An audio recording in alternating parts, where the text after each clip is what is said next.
Les rideaux sont donc tombés sur l'édition 2022 du sommet du web, le Web Summit, ici à Lisbonne, la capitale du Portugal.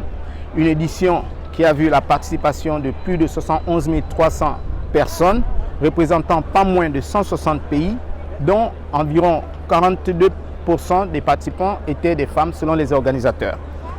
Alors, c'était donc une semaine d'échanges intensifs, de négociations, de demandes de partenariat, de recherche de financement soumises par les innovateurs qui sont venus ici, mais aussi des organisations à but non lucratif.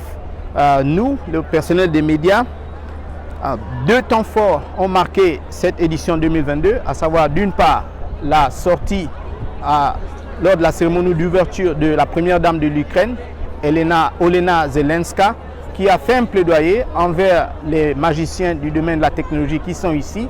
Elle leur a demandé de créer des solutions qui permettront à son pays, l'Ukraine, de faire face à la Russie.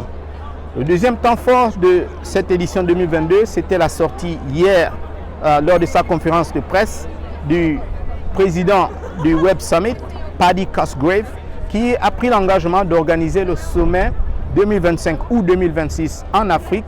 Il n'a toutefois pas précisé dans quel pays ce sommet allait avoir lieu. Il y a eu également quelques ratés. Le Front social ici au Portugal est en ébullition. Il y a eu une grève des policiers. Il y a une grève en ce moment des professeurs des lycées. Le personnel de transport ferroviaire, donc ceux qui gèrent les trains et le métro, sont également en grève. Et il y a un préavis de grève de la compagnie nationale aérienne, la TAP. C'est donc dans ce contexte que ce sommet du web s'est tenu. Et les rideaux sont donc tombés ce soir.